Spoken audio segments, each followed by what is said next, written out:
Сука! Да вы что, как въебали?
There we go. It seems like the sound was out. All right, let's, I have hopefully repaired the sound, but having said that, I'd like to figure out, I assume everyone heard the intro music and everything like that. If so, let me try to fix something. I'm not a fan of this backup mic. So let me try, oh, there you go. I'm going to try one thing here. That should do it. All right. Good. All right, so you heard, all right. Perfect. So we should be fine now. Thank you all for your patience. Let's see here. Let me make one more minor adjustment. Yeah. Now, well, you know what? I like to hear myself talk, which is why I'm good at this, and means that now, having muted, I get to repeat everything again. So let me make one minor adjustment, and we'll. There we go. All right, so thank you all for joining us. We're going to discuss today sort of where we are and what has happened with the the attempted overthrow of the Putin regime. A lot has happened. Everything looks now like it's in hold. Putin may have extricated himself from this, so we're going to talk about what we know, what we've heard, and what we've sort of surmised from that. What we know is that the Wagner group had been joined by a number of, we believe at this point, maybe as many as the equivalent of 2 battalions, and what is it, a column of Kadyrovites who were on their way to join Wagner. So it was really shaping up to be something quite spectacular. He was about 126 miles out when, to the best of our understanding, Lukashenko began to try to broker a negotiation between Putin and Wagner. And we believe such a deal has, in fact, been brokered. This puts actually Wagner in a rather difficult position, puts Putin in an extraordinarily difficult position. One of the other things that we believe have been happening was calls for protests in Moscow and in St. Petersburg. We believe those were actually starting but have now been canceled. The calls were purportedly to take Putin down and to get out of Ukraine, which obviously is something I think we'd all like to see, but without the support of Wagner, I don't think that they felt that it was tenable to do this. So what does the deal include? It includes a number of things. It appears to include immunity for Wagner and everyone who supported Wagner for attempting to overthrow the Putin government. It also appears to include sending Prigozhin to Belarus. For how long, we don't know, but he won't be on the front lines and he won't be fighting. It also is going to send the bulk of the Wagner troops away from Ukraine, where they were just put right into the meat grinder in Bakhmut and suffered terrible losses for their victory there, and put them actually in, well, we don't know where they're going to be deployed, but purportedly, at least in part, in Africa, where some of Prigozhin's diamond interests, he'd be able to protect those, so we can see why he'd be interested in that.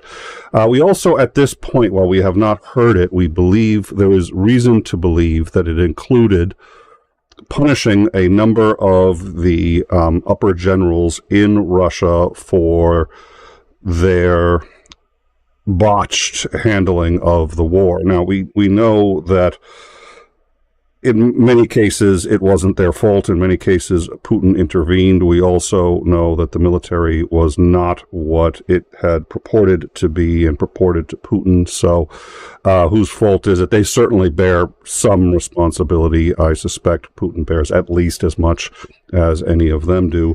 That notwithstanding, currently there is speculation that 𝐒𝐨𝐜𝐜𝐸 has been detained and is going to be charged If this is true, and we have not been able to confirm it, we would expect that there would be other detainments and charges and possibly executions for upper members of the Russian military. This actually is very good for Putin because he can sit there and sort of take the high ground. And we had suggested that this was a possibility from the beginning and say, dear Russian people, yes, the war has been worse than we thought. We discovered a number of traitors in the government in the military who have been lying to us and who have been failing, but they've been covering their failures and they've been covering the loss to the Russian people. So we are going to execute them. So he's going to blame the generals for absolutely everything. And this gets him an out if he wants to. He can pull back or withdraw from Ukraine entirely, which he may or may not be interested in doing. Given everything that's happened as a result of Ukraine, he'd be an idiot not to at least consider it. He came very close to losing it all. He was within hours of that, and Wagner within about 126 miles. So, again, we don't know that he's been detained. We have some evidence that says he's been detained. We do not know for certain, and we have been unable to confirm it. A lot of the things that we've seen did turn out to be true. So I'm cautiously optimistic on this, but we can't confirm it. There are multiple sources that say it's happened. None of those sources we can for sure say are credible, and we don't know that those sources aren't relying on each other. If one person, for whatever reason, either they make it up or they actually see it, that says, okay, this person's been detained, arrested, or whatever, they tell 3 people, and then one of that people says, well, I heard it from this guy and 2 others. Well, it's actually still one source. It sounds like 3. It's only 1. So it can become the volume of people making a claim can make it seem more credible, but because they can all be using the same source, it isn't. So we're working slowly with that. If that has happened, it would explain a lot, and it would give Prigozhin an out, because Prigozhin also has a very serious problem now. We have reports that are credible of a number of units, including members of Wagner, who are livid that he did not continue on to Moscow. It was an extreme risk for all of them. They were all willing to take it. And if he bails and only gets something for himself, his days at Wagner are probably numbered, and they're probably low. We have heard that one of their telegram operators complained about this and quit. We'll get into that in just a minute. But having said that, how much cover he's going to have and how much cover Putin has depends on who they blame on this. If all of them agree that Putin was not responsible for the war in Ukraine, but it was in fact all of these generals, which for the most part, it appears that, Prigozhin had actually left that door open, and probably intentionally. If they reach that conclusion, both of them can come out looking kind of okay with this deal, as long as those generals are held to account and really to the highest standard. If they're executed, they can sit there and say, and then it's plausible and believable, none of it's true. But there you go. So I think that's a distinct possibility. We do know that the criminal case against Prigozhin has been dropped. Criminal cases against Wagner have been dropped. There is rumors that Putin had actually fled Moscow. To the best of my understanding, he wasn't even in Moscow. So we haven't been able to confirm that. But we also believe that we do believe that a number of officials, including Medvedev and a few others, had actually left Moscow as soon as this happened. So I think there was a very real concern that it was going to work. And I think this negotiated deal, it's hard to say. Wagner is also painting this as, or Prigozhin is painting this as, there was enough Russian losses because of this catastrophic invasion of Ukraine. I did not want to spill any more Russian blood. That's the argument he's making. He's getting some pushback on that. and we'll see how much that works. The other possibility, and we've been sort of waiting on this until we felt we could understand the likelihood of it.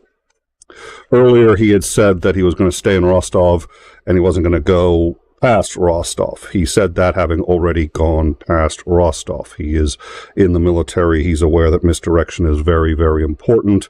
And whenever he says something tactically or strategically about what he's doing, you can assume that A, he knows that his enemy is hearing it, and B, that it serves his purpose in some way that they hear it. So there is a possibility he said this and he's actually going to continue forward. Having said that, by this point, I find it highly unlikely. The reason is because he's done nothing but give Moscow the chance to strengthen its defenses. It hasn't got much to strengthen with, but they've been able to do it, given generals time to flee Moscow, given everybody time to prepare, and he's been sitting there 126 miles away doing nothing.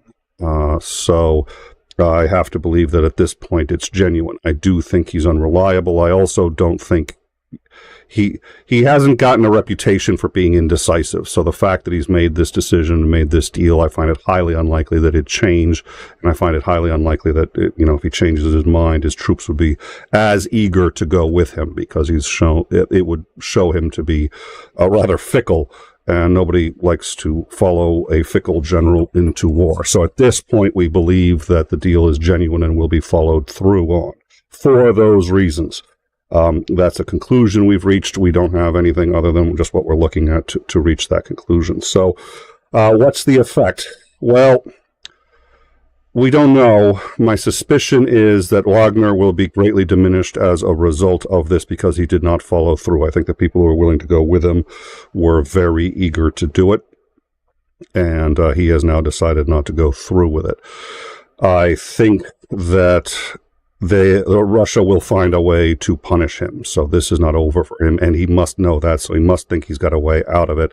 But on a long enough timeline, Putin never forgets these kinds of things. He has failed to forgive people for much smaller insults to his regime and his character. This will never be forgotten or forgiven. And there's no way that Prigozhin doesn't know that. So Prigozhin has to believe somehow that he's insulated, probably in part with blackmail on various regime members, but who knows? There is another possibility, of course. This was something that Commander McMillan brought up, and I'm hesitant to agree that this is what happened, but I don't have any evidence against it, and the evidence keeps mounting that something along the lines of this happened, which is that it is, of course, possible that this was a favor that Prigozhin was doing for Vladimir Putin. Vladimir Putin says, I need a way out of this war. I need a way to get out of it credibly without getting assassinated by my own people, and I need to get my generals out of the way because they're the ones who are going to come after me first. Wagner says, hey, no problem, and he goes and invades Russia. The entire time, he does not blame Putin. He did not blame Putin except once at the very end on Telegram, and even then. So he invades. They come to an agreement which perhaps they had already roughly worked out. Wagner gets moved out of Ukraine, gets a pretty cushy position. Putin gets to get rid of all of his generals, and everything keeps going the way it was. That is a distinct possibility, and given what I'm seeing here, I hate to put words in the commander's mouth, and I look forward to hearing him give us his actual view. But my suspicion is that he is going to be leaning towards that's what happened. And since he knows a lot more about this than I do, that's worth remembering. Having said that, I think for me, it's the optimist that, they almost got Putin. I hate to think that Putin just outmaneuvered everybody, but it's a distinct possibility, and we can't ignore that. So, the good news is this seems to weaken all of them. As I was saying earlier, it weakens Wagner. It weakens Prigozhin and his position. It undermines his ability to work with many of his troops. They're going to take this as a betrayal. How much, I don't know, but they're not going to be as eager to follow him going forward. So the Wagner group, I think, is probably significantly diminished as a result of this. They're also not going back to the front lines, which is nothing but good news for Ukraine. Right now, Ukraine has, in fact, we believe, started a significant offensive in two areas as a result of the belief that Wagner was no longer in those areas and that those areas would be vulnerable to a counterattack. So we believe Ukraine is in fact doing that now, and there's probably a lot of confusion on the front lines. I personally am going to be very interested in keeping an eye and seeing what happens, because it's going to be a while before the military begins operating normally again in Russia. That is obviously one of their number one goals, but if they start executing generals, it's going to make it a lot harder to do, and they've got multiple problems on multiple fronts, though admittedly a lot fewer than they had at this time yesterday. So where does that leave Putin? That's an interesting question. Putin's been trying to keep the cost of this war from Russia, and it looks like he's been having an increasingly hard time doing it. He's still going to keep trying to do it, but at this point he can let some of it leak. He just blames the generals. So he says, yeah, the cost has been a lot more, but I would never lie to you, my comrades. It's been the generals who've been lying to me and everybody else, and we're going to execute them for that, and we will bring this country back to where it belongs. So at a minimum, in some ways, this helps him. This hurts him a lot, too. And it helps him in one other way, and this was the Night of the Long Knives. This is one of the things that Commander McMillan talked about, which is any unit that defected and joined Wagner. Putin now knows who they are. And if he finds a way to make an example of them, it makes it less likely that anyone's going to try anything like this in the future. That is another argument, I suspect, for Macmillan's point of this may have all just been a setup, and now anybody who dislikes Putin has exposed themselves, and is there's going to be a lot of open windows in Russia over the next couple of days. That's all I'm saying. So, having said that, a number of his own military, something does not compute. I'll get to that in a minute. A number of his own military, he's probably going to end up executing the ones at the higher levels. This is Russia's way of reminding people, don't mess with Putin and do as you're told.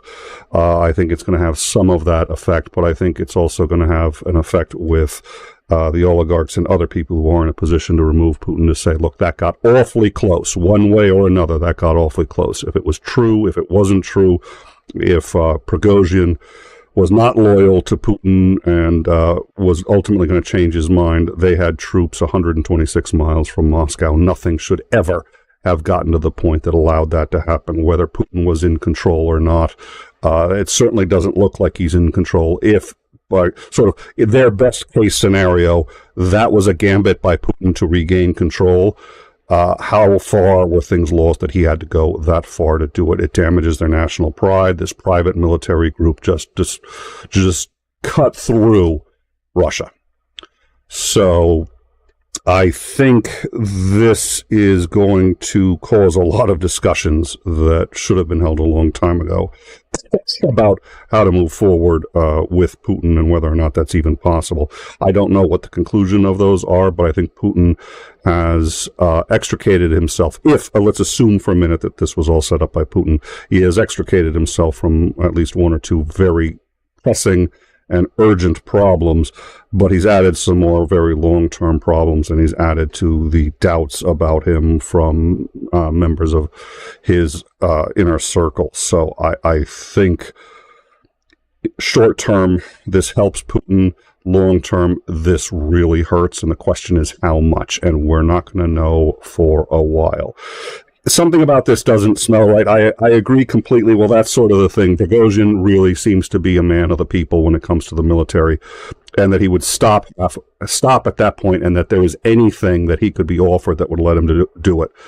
Assuming the most cynical approach, that he's really willing to sell out anybody for the right price, he'd still only do it if he could give his own troops something, and about the only thing he could give them is the heads of the people in charge of the military in Russia, which is all he was actually asking for. He never called for regime change, except at the end where he sort of said maybe it's time, we get rid of Putin. But that was one comment at the end. He wasn't actually calling for it. So I think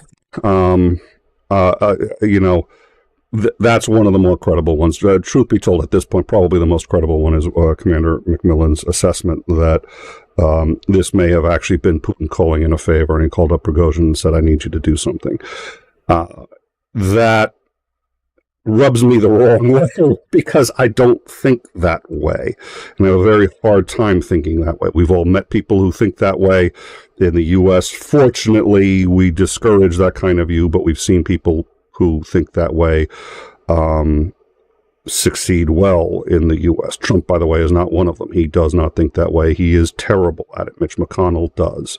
Mitch McConnell thinks that way very, very well. So, that may be what we've seen here. At any rate, we do know, at this point, we believe about 15 have been killed of the Russian defense forces, which is not a lot considering how far they got. Obviously, this weakens their how they're viewed worldwide. They're aware of that. Putin is aware of that, so he's going to be on damage control. The other thing we can look for is him showing other ways to express how manly he is. We can expect, if he could, he'd be on the cover of Vogue shirtless. We can expect to see other, sort of manly things that he's doing, but we can also expect policies that are going to try to reestablish him as head honcho.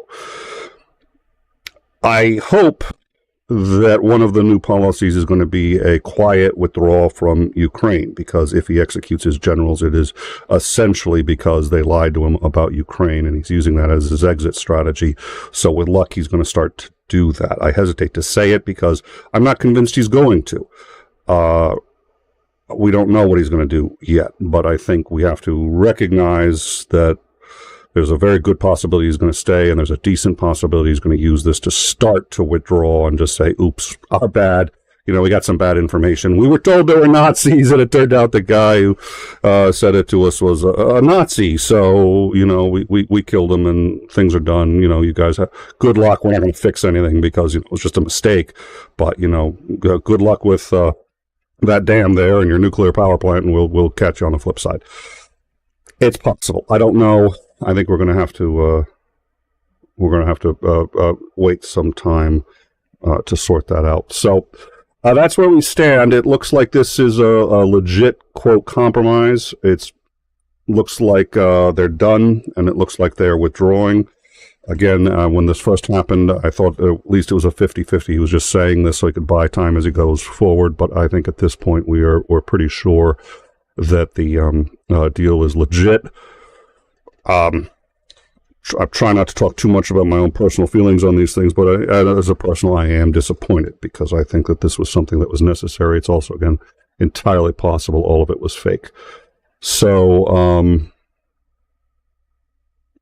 I think a lot of people are upset with it. Again, the only way he could plausibly not get executed by his own men with this compromise was if it's the heads of the generals in Russia are included in the deal, and we believe there's some reports that 𝐒𝐨𝐜𝐿 has been arrested.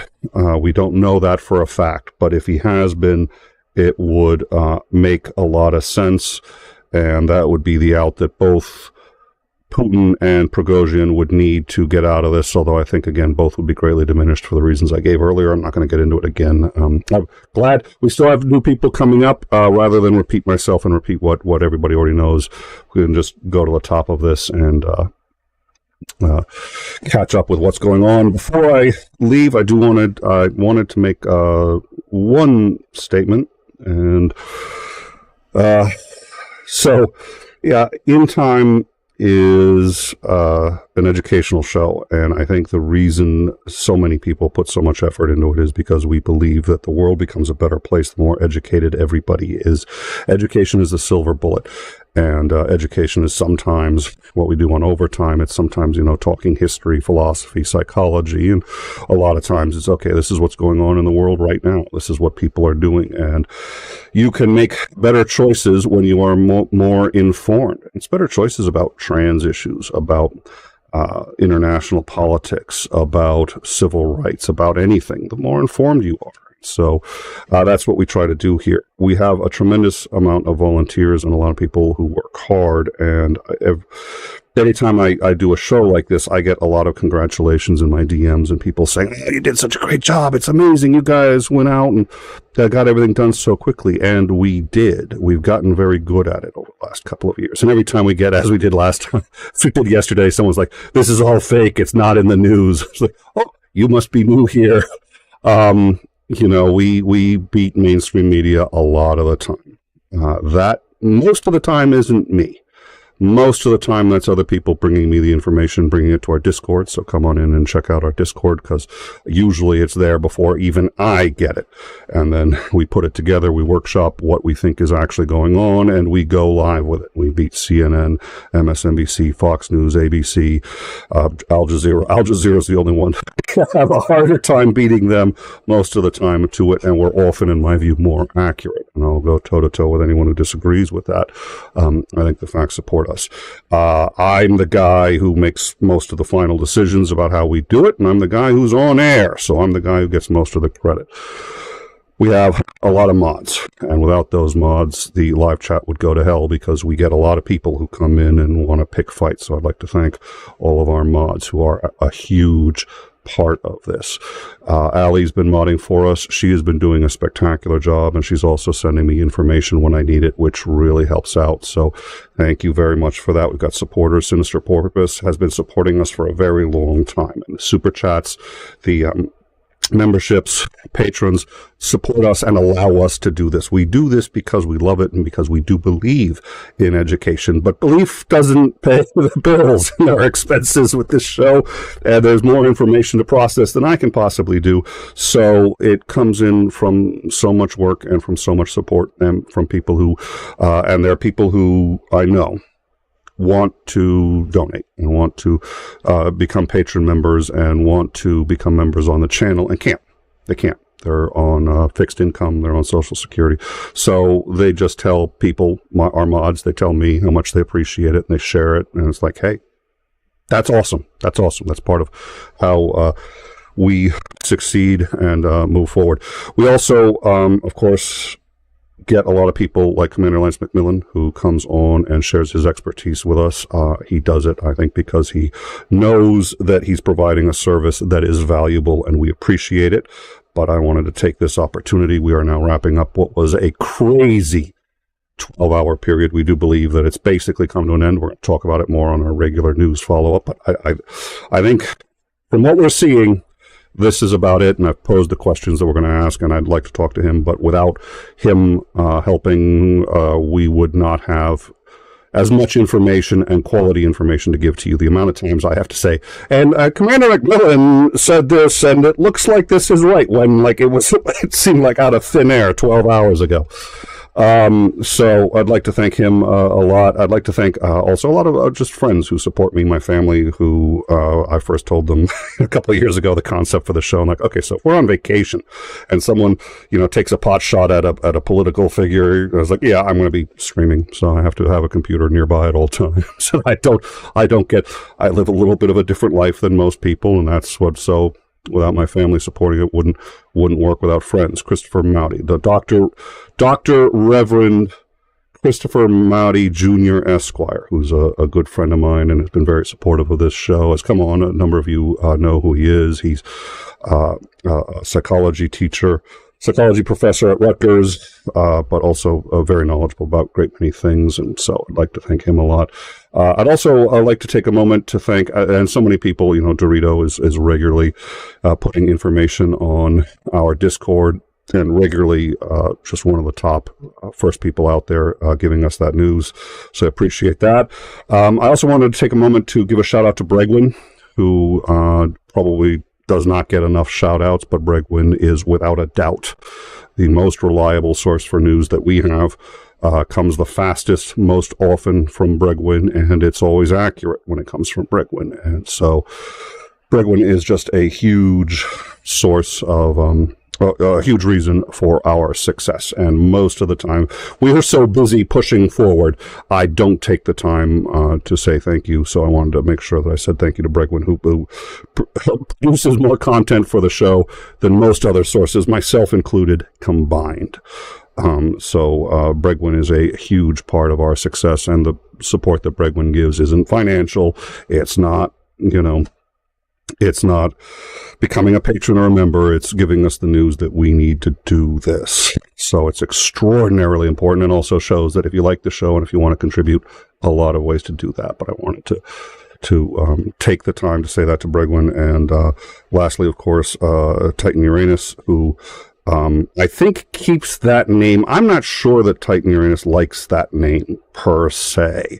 I think it's just like, the fact that Nick has to say that on air.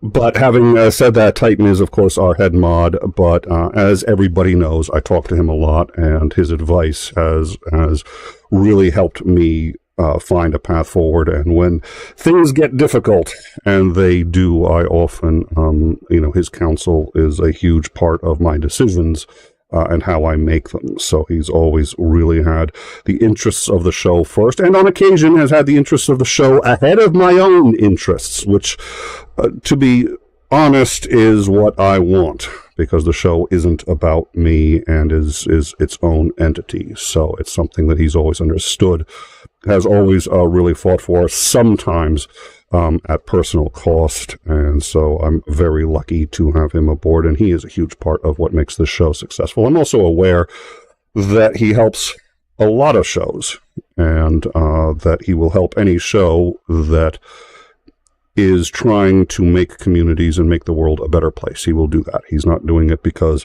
he likes me or because he's a friend of mine. We are friends, but that's not why he's doing it, and he's got friends that he would never on a show. So I take it as a huge compliment that he takes this as seriously as he does, and I am very appreciative of that. So, and if I never gave him a shout out, he would still do the same work at the same skill level. I'm aware of that. I can't go without giving him the shout out. Shout outs also to a few other channels like the Shills, who have been very kind in having me over and giving us a lot of opportunities and helped us connect with a lot of the other guests that we have. They've been extraordinarily generous, and I can't thank them enough, because they have genuinely improved the quality of this show. And I have to thank them for that. And in particular, CF Beauty, who's one of the shills who had also been very good and recently just sent us a lot of heads up on what was going on here and helped us get the jump on it. So I'd like to thank her too. So I appreciate all of those people. I appreciate everyone watching now, and people who've actually stuck through and watched this, because our numbers have been completely consistent as I've been sitting here thanking everybody. So thank you guys for indulging me to go through that. I think this is a special channel. It's a small channel. I think it's a special one. I'm very, very proud of this. And I would rather have In Time the way it is now than change it to something that's clickbaity, change it to something that, is all sensational and has 100,000 subs. So we're doing good. But that's mostly because of the people listening to this right now. And we are aware of that. All of us, everyone I just mentioned, is aware of that. So thank you all for your support. Thank you for the likes, subscribes, and the shares. I hate asking for it. Makes me feel dirty. It really does. I hate to do it.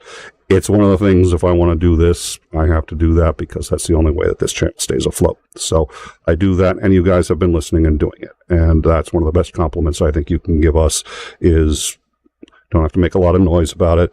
People don't come up and say, "Oh, Nick, I shared it with 20 people today." They just go out and share it with somebody who might be interested. So from the bottom of my heart, thank all of you. I will be on the Discord in a little bit. We'll all be there. Ascalon, too, is there. Or Ascalon, sorry, who has also been a supporter and been helping us out. So I'm glad Ascalon spoke up, because I would have missed that. So thank you. Zoe's also always has helped me get on some other channels, and we've talked about very helpful, and we've been needing more mods as the channel grows. So Ascalon has been really stepping up to the plate. So I appreciate that. Thank you, everyone again who's contributed. We will be resuming our normal schedule. At this point, I don't anticipate any more breaking news events. It looks like this is over, unless we've missed something. We are going to be asking Commander McMillan about this, but I think we've got a little time on that. So we're going to just go back to our regular schedule.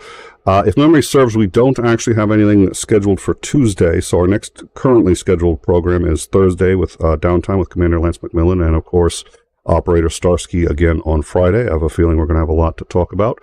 In the meantime, we are going to